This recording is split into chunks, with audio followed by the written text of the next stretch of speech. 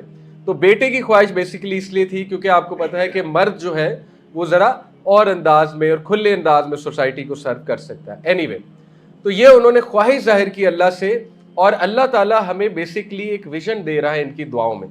وہ ویژن یہ ہے کہ دیکھیں اولاد مانگنی کیوں ہے، یہ سیکھو۔ حضرت حنا نے بھی جب دعا کی تو کیا واسطہ اللہ کو دیا کہ اے اللہ میں ایسی اولاد چاہتی ہوں جو آگے آپ کے دین کو زندہ رکھے، جو گڈنس کے کام کو جاری رکھے۔ یہ واسطہ بڑا کمال کا ہے۔ اسی طرح آپ دیکھیے زکریا علیہ السلام نے کیا اللہ کو کہا کہ اے اللہ میں ایک وارث مانگتا ہوں آپ سے، اور مجھے یہ فکر ہے کہ کہیں میرے بعد آپ کا کام نہ رک جائے، کہیں میرے بعد جو ہے وہ اچھائی نہ رک جائے، تو ایسا نہ ہو کہ اچھے لوگ آنا بند ہو جائے، اور ایسا نہ ہو کہ ایک جنریشن خراب ہو جائے۔ تو یہ واسطہ دے کر انہوں نے دعا کی تھی۔ اسی طرح ابراہیم علیہ السلام نے یہی واسطہ دیا تھا۔ تو ایک تو اللہ ہمیں ان کی سٹوری سے یہ باور کروا رہا ہے کہ اولاد چاہیے کیوں ہے، اس میں بہت غور کرو۔ دیکھیے اولاد بہت بڑی نعمت ہے، اور اٹ از انڈرسٹینڈیبل، بچے پیارے ہوتے ہیں، بچے رونق ہوتے ہیں گھر کی، بچے بزرگوں کی میڈیسن ہوتے ہیں باقاعدہ۔ آپ کے گھر میں آپ کے ماں باپ ہیں، وہ بچوں کو کھلائیں گے، خوش رہیں گے ماشاءاللہ، ان کی پراپر میڈیسن ہوگی۔ لیکن ان سب سے بڑھ کے ایک اور ویژن بھی ہے، اور وہ ویژن یہ ہے کہ اے اللہ ہمیں ایسے بچے دے جو نیکی کے کام کو جاری رکھیں، اور جو نیک بنے، اور جن کے تھرو لوگ جو ہے وہ نیکی کی طرف آئیں۔ تو یہ کامنالٹی ان تمام لوگوں میں نظر آتی کہ ان کو اولاد نہیں ہو رہی تھی۔ آپ دیکھیں عمران السلام جب انہیں اولاد ہوئی تو روایات میں آتا ہے، سٹوریز میں آتا ہے کہ عمران جو ہے وہ چل بسے، مریم علیہ السلام کی پیدائش سے پہلے وہ چل بسے۔ تو حنا کو جب اولاد ہوئی تو حنا نے جب بیٹی دیکھی تو انہوں نے پھر اللہ رب العالمین سے کہا کہ میں اسی کو وقف کروں گی، یعنی انہوں نے قبول کیا۔ بیٹی بھی بہت بڑی نعمت ہے، اور دیکھیں یہ اللہ سٹیریوٹائپ بریک کر رہے ہیں۔ قرآن مجید نے لوگوں کے ذہن کھولے ہیں۔